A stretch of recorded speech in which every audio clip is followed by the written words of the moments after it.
14 अप्रैल 2026 को नोएडा में फैक्ट्री के कामगारों ने प्रदर्शन किया। अब इसी प्रदर्शन में उनके साथ जो घरेलू कामगार हैं, यानी कि जो डोमेस्टिक वर्कर हैं, उन्होंने भी हिस्सा लिया। इनकी भी ये डिमांड थी कि हमें भी उच्च वेतन मिलना चाहिए, बेहतर काम की दशा होनी चाहिए। अब जो न्यूनतम वेजेस का नियम है, यानी कि जो न्यूनतम वेतन निर्धारण होता है, सरकार द्वारा तय किया जाता है, जिससे कि कोई भी एम्प्लॉयर जो होता है वो उस वेतन से नीचे वेतन नहीं दे सकता है। ये नियम क्या जो डोमेस्टिक वर्कर होते हैं, जो घरेलू कामगार होते हैं, क्या उन पर लागू होता है? क्योंकि यहां पर प्रदर्शन कर रहे घरेलू कामगारों का यह कहना था कि जो कास्ट ऑफ लिविंग है, यानी कि रहने में जो महंगाई का स्तर है, वो कहीं ना कहीं इंपैक्ट डाल रहा है। क्योंकि पिछले कुछ वर्षों से अगर देखा जाए, 10-15 वर्षों की तुलना में अगर देखा जाए, तो उनकी जो सैलरी है, उनका जो वेतन है, उसमें वो अपेक्षित वृद्धि नहीं हुई है जिस हिसाब से महंगाई बढ़ी है। यानी कि उनको रहने के लिए जो कास्ट ऑफ लिविंग है, जो मिनिमम है होना चाहिए, तो महंगाई के बढ़ते अनुपात के अनुसार उनकी सैलरी नहीं बढ़ पाई है। इसी आधार पर वो भी प्रदर्शन कर रहे थे। अब घरेलू कामगारों का यह भी कहना था कि हम असंगठित क्षेत्र में आते हैं, तो इस वजह से हमें इस तरह की सुरक्षा या इस तरह के नियमित वेतन वृद्धि का लाभ नहीं मिल रहा है। अब सवाल यह उठता है कि इसके लिए क्या कोई कानून है? कानूनी रूप से क्या असंगठित क्षेत्र के लिए इस तरह की व्यवस्था करने के लिए कोई प्रावधान है? तो आज के इस वीडियो के माध्यम से हम इसी बात को समझेंगे। तो चलिए वीडियो की शुरुआत करते हैं। खबर हमारी यही है कि 14 अप्रैल 2026 को नोएडा में जो प्रदर्शन हो रहा था, उस प्रदर्शन में घरेलू कामगार भी शामिल थे। उनकी डिमांड थी कि हमें भी महंगाई के अनुपात में हमें भी वेतन वृद्धि हमारी भी होनी चाहिए, और बेहतर काम की स्थिति के लिए वो भी प्रदर्शन कर रहे थे। अब देखिए, सवाल उठता है कि जो असंगठित क्षेत्र है, असंगठित क्षेत्र और संगठित क्षेत्र जो दो चीजें होती हैं। ऐसे कामगार होते हैं जिनको कि एक लिखित कॉन्ट्रैक्ट के आधार पर या पेंशन और बीमा जैसी सुरक्षा मिलती है, या उनका यूनियन भी होता है, तो उनको हम कहते हैं कि वो संगठित कामगार हैं। इसके विपरीत ऐसे कामगार जो कि लिखित किसी तरह के कॉन्ट्रैक्ट पर आधारित उनकी सेवा नहीं होती है, पेंशन बीमा जैसी सुरक्षा नहीं होती है, यूनियन उनका नहीं होता है, तो वो असंगठित क्षेत्र से संबंधित माने जाते हैं। लेकिन सवाल उठता है कि यहां पर जो प्रदर्शन वो कर रहे थे, उस प्रदर्शन में एक बात निकल के आती है कि क्या असंगठित क्षेत्र के कामगारों के लिए कानूनी स्थिति में क्या प्रावधान है? तो देखिए, यहां पर हम उसी विषय पर बात करने वाले हैं। दरअसल अगर यहां पर बात की जाए तो कानूनी ढांचा और अधिकार इसको इस क्षेत्र में काम करने के लिए किसको मिलता है? सेंट्रल गवर्नमेंट को या स्टेट गवर्नमेंट को? तो देखिए, वेतन संहिता 2019 की जो है, वेतन संहिता 2019 यानी कोड ऑफ वेजेस 2019 जो है, वो राज्य सरकारों को ये अधिकार देती है कि वो न्यूनतम वेतन तय कर सकते हैं अपने राज्य की परिस्थितियों के अनुसार। इसके लिए स्टेट नोटिफिकेशन पर डिपेंडेंसी होती है, स्वतः ऐसा नहीं होता है। यानी कि राज्य को अपने यहाँ की परिस्थितियों के अनुसार अपने स्टेट में नोटिफिकेशन निकालना होगा, और उस नोटिफिकेशन के अनुसार वो अपने राज्य में जो न्यूनतम जो राज्य अपने यहाँ के घरेलू कामगारों का, यानी असंगठित क्षेत्र के जो कामगार हैं उनका, वो वेतन तय कर सकती है। कुछ राज्यों ने इसको लागू भी किया है, जिसमें कि तमिलनाडु, केरल, कर्नाटक, आंध्र प्रदेश, इसके अलावा राजस्थान और बिहार में भी आपको दिखाई देगा। तो बेसिकली यही कहा गया है कि ये वेतन संहिता 2019 अधिकार देती है किसको? राज्य को, स्टेट को, कि राज्य सरकार घरेलू कामगारों के लिए न्यूनतम मजदूरी निर्धारित करने के लिए उसको नोटिफिकेशन के माध्यम से असंगठित क्षेत्र की श्रेणी के कामगारों को ये काम कर सकता है। और अगर ऐसा नहीं होता है तो वो अवैध भुगतान, यानी कि अगर ऐसा कोई नहीं करता है उस नोटिफिकेशन के बाद भी, तो वो अवैध भुगतान माना जाएगा। यानी कि सरकार द्वारा अधिसूचित अगर कोई दर हो गई, कोई दर फिक्स कर दी गई, तो उससे कम वेतन देना पूरी तरह से अवैध माना जाएगा। तो ये किसके पास अधिकार हो गया? ये अधिकार हो गया राज्य सरकार के पास। अब राज्य विशिष्ट कवरेज आपको दिखाई दे रहा है, ऐसा सभी राज्य नहीं कर पाए हैं, लेकिन दक्षिण भारत में तमिलनाडु, केरल, कर्नाटक, आंध्र प्रदेश, उत्तर पश्चिम में राजस्थान और पूर्वी भारत में बिहार ने ऐसा किया है। लेकिन अब यहां से एक बात निकल कर आती है कि जो वेतन संहिता 2019 है, ये क्या है? तो इसको भी समझ लेते हैं। तो दरअसल इसकी अगर बात करें तो हमारे यहाँ जो वेतन संहिता क्यों बनी, क्यों अस्तित्व में आई? क्योंकि हमारे यहाँ जो इस क्षेत्र के जो लेबर कानून थे वो बहुत पुराने हो चुके थे। अब पेमेंट ऑफ वेजेज एक्ट जो था वो 1936 का था, बहुत पुराना था, आजादी से भी पहले का था। इसके अलावा मिनिमम वेजेज एक्ट 1948 का था, आजादी के जस्ट बाद का ही था। इसी तरह से पेमेंट ऑफ बोनस एक्ट जो था वो 1965 का था।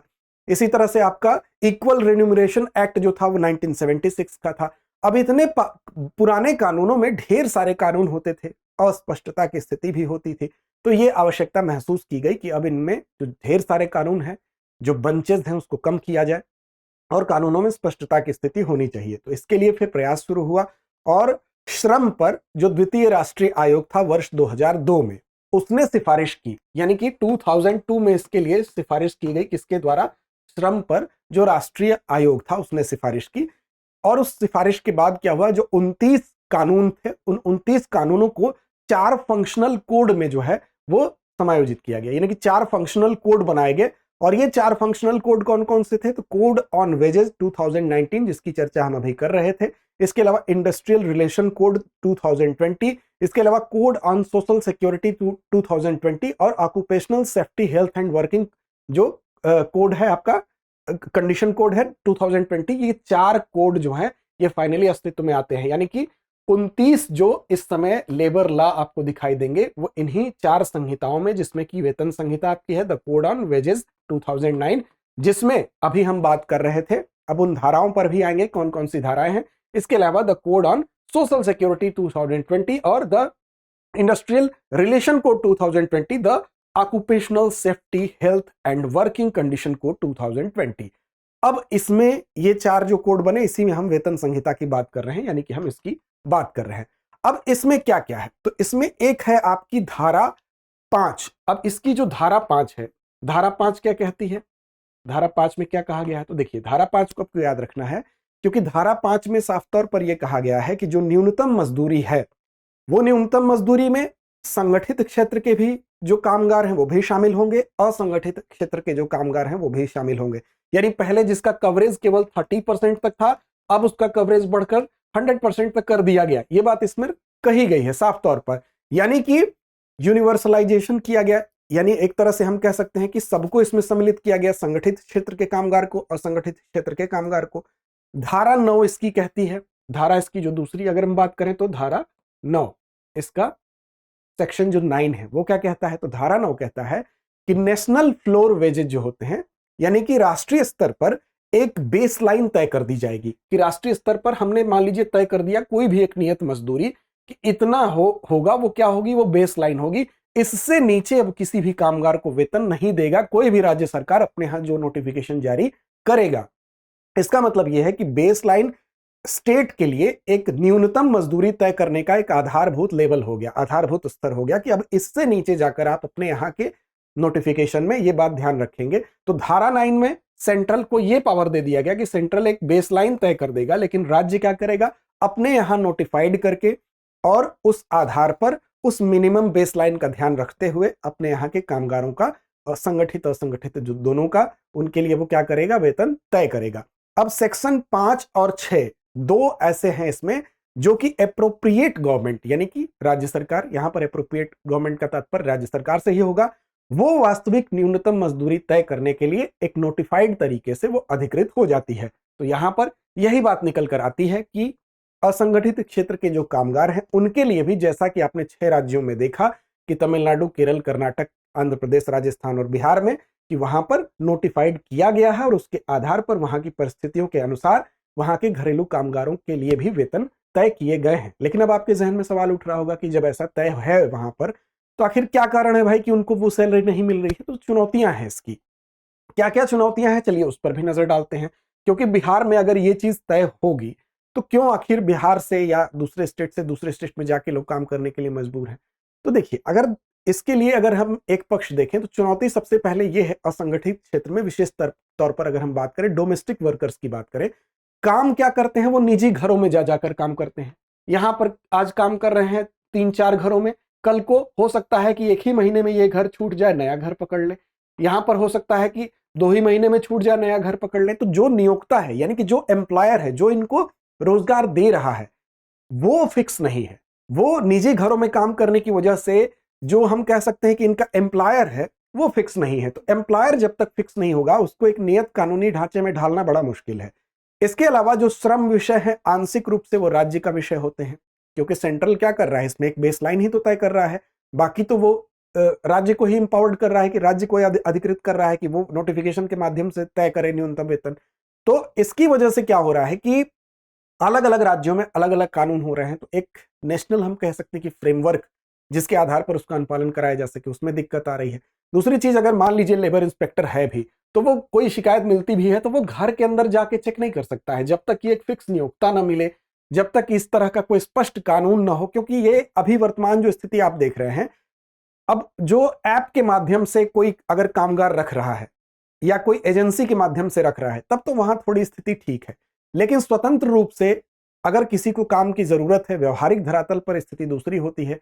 अगर उसके पास काम नहीं है तो काम नहीं होने की स्थिति में वो समझौतावादी हो जाता है, वो काम लेने के लिए चला जाता है और जो भी नियत उसके लिए व्यवस्था है उससे कम के स्तर पर भी समझौता कर लेता है।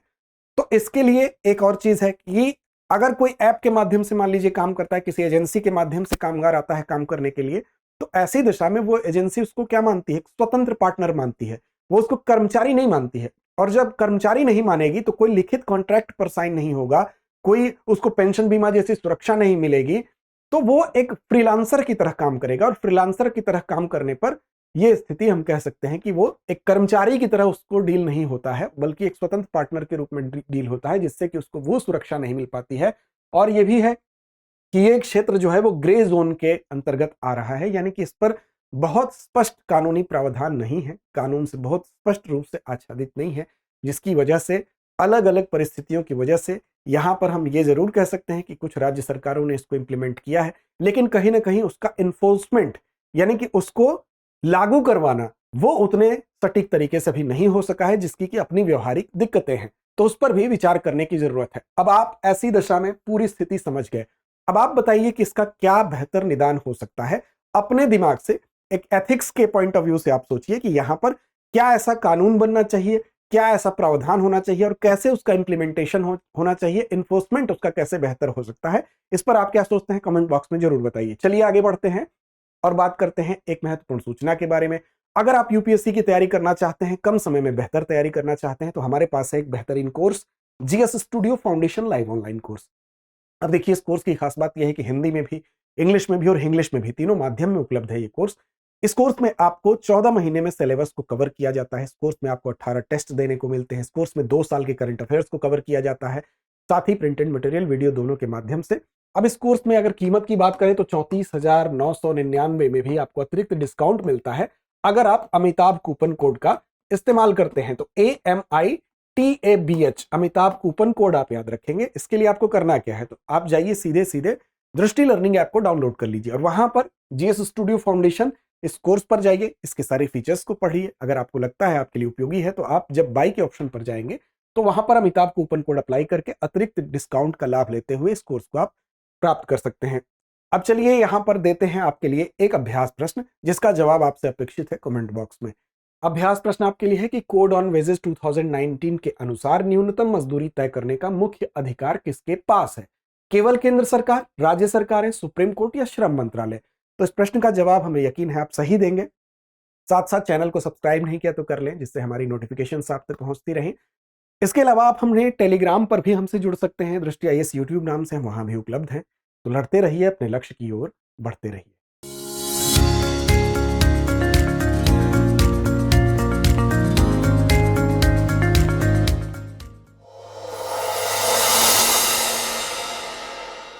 अब एग्जाम की तैयारी को और बेहतर करने के लिए हमारे चैनल को लाइक, शेयर और सब्सक्राइब करना ना भूलें।